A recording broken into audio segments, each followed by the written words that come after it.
아이펜 코리아 휴스턴 방송 해피데이 초대석에서는 매주 월요일과 수요일에 한국에 주목받는 화가들의 작품에 대한 설명과 그림을 그리는 과정, 그리고 앞으로의 비전에 대해 말씀을 나누는 코너를 마련했습니다. 오늘 해피데이 초대석에서는 서양 화가 김성애 씨 모셨습니다. 안녕하세요. 안녕하세요. 감사합니다. 이 인사동의 카페 분위기 마음에 드세요? 아주 좋으네요. 저도 서울 살면서 여기까지는 안 와봤거든요. 그러니까 절 안에 있어서 그런지 차축 분위기도 굉장히 고즈넉하고요. 예, 안정된 분위기 아주 좋으네요. 네. 봄바람이 또 살살 불고 푸른 하늘에 그 색색의 연등을 다룬 모습이 마치 꽃동산에 있는 것 같았어요. 저는 그 사이길을 거닐면서 카페에 들어왔거든요. 네, 좋죠. 예, 저기 봄이라서 그런지 여기 조개사 안에 꽃밭이 있더라고요. 양귀비를 비롯해서 여러 이쁜 꽃이 아주 많이 피어있는 지금 상태입니다. 네. 김성애 작가님은 꽃 속에서 더 돋보이시는 것 같아요. 하얀 오늘 옷을 입고 나왔는데요. 너무 깨끗하고 멋있어 보이세요. 네, 감사합니다. 개인적으로 하얀색 남방을 참 좋아합니다. 예. 그러면 우리 김성애 작가 본인 소개 부탁드릴까요? 예, 저는 홍익대학교 미술대학을 졸업했고 결혼 후에는 가사 일을 좀 했습니다. 그래서 애들 좀 키워놓고 그리고 이제 40부터 시작을 했습니다. 40도 늦은 나이 아니시죠? 네, 아직은 봄이어서 아침 저녁 날씨가 차갑더라고요. 특히 서울이 그런데요. 그 날씨나 계절이 그림 그리는데 영향을 미칠까요? 그거 영향 많이 미치죠. 예. 그래서 저 같은 경우는 사실 이 봄에는 여러 가지 이제 겨울하고는 다르잖아요. 새싹을 시작해서 뭐 진달래, 개나리, 뭐 벚꽃. 요즘은 완전히 꽃의 천국이어가지고 작업실에 있는 시간보다 밖에 있는 시간이 더 많습니다. 예. 밖에 있는 풍경이 그림 같아요. 그죠? 아유, 당연하죠. 그림보다도 더 아름답죠. 어떻게 저렇게 저런 색들이 존재하고 있는지 저도 그 색을 다루는 화가지만은 정말 경이롭습니다. 자연의 색깔은 그 누구도 흉내낼 수 없는 아주 가장 아름다운 색이 아닌가 그런 생각이 들었어요. 감사합니다. 예, 저도 그렇게 생각합니다. 그림 그릴 때의 기분이 그 그림의 색깔이나 구도에도 변화를 가져오나요? 그 당연히 가져오죠. 조금 어릴 적에는 이제 저렇게 피어 있는 꽃과 같이 그 색을 흉내를 내려고 예, 무지 애를 썼는데 그리다 보니까 세월이 가면서 자기만의 이게 색이 나와요. 저는 그게 그 색에 대한 표현이 너무 신기한 게 정말 그림하는 사람들이 많은데 온 지구상에서도 그 인류가 얼굴에 같은 사람이 하나도 없잖아요.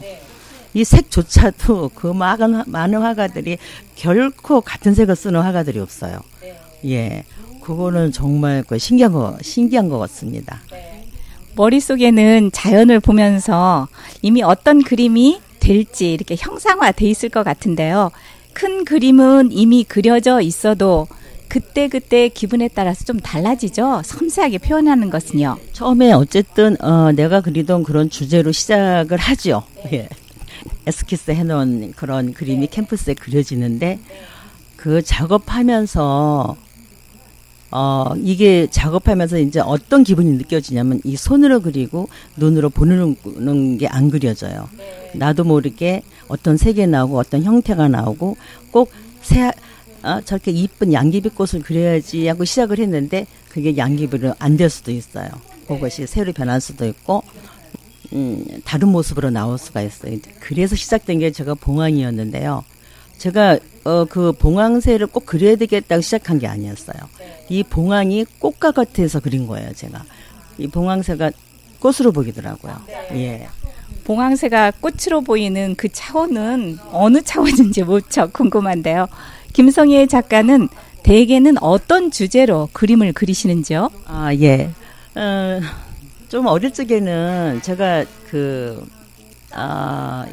2010년 전에는 빛 그대로 이렇게 나갔어요. 그래서 제가 말하는 빛은 모든 화가가 추구하는 그 빛에 대한 의미가 있겠지만 저는 그러니까는 초심이에요. 예, 예. 그러니까는 저는 그 초심의 힘을 굉장히 믿는 사람입니다.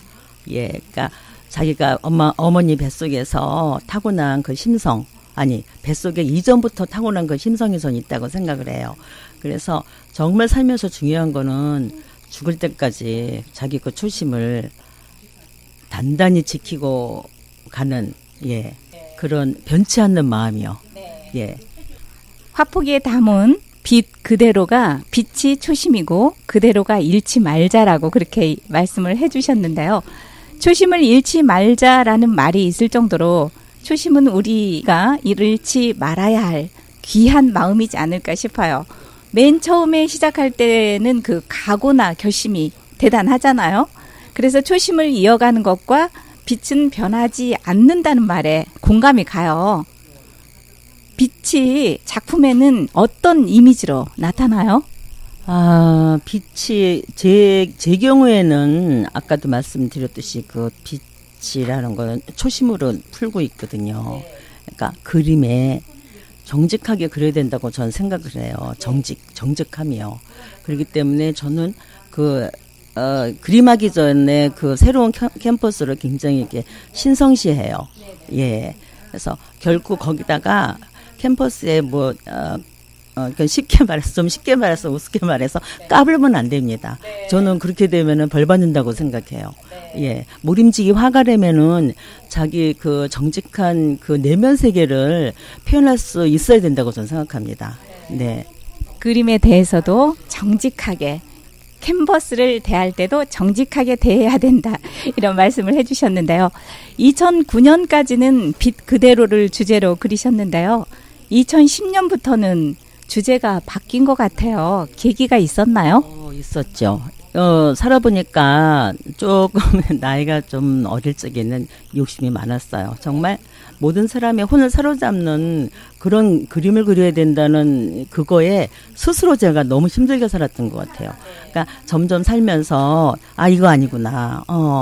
그렇게 하면서 그러니까 빛 그대로 그 이후로 이제 제목이 바뀌는 과정이 이거 아니다. 사람은 결코 눈에 안 보인다고 앞에 아무것도 없는 게 아니고 소리가 안 들린다고 소리가 없는 게 아니더라고요. 네. 그걸 제 스스로 살면서 느꼈습니다. 그래서 이걸 한번 그려봐야 되겠다 싶어서 이제 빛 소니도로 나가는데 소니도는 이제 스페인 어원에서 나온 소리라는 뜻입니다.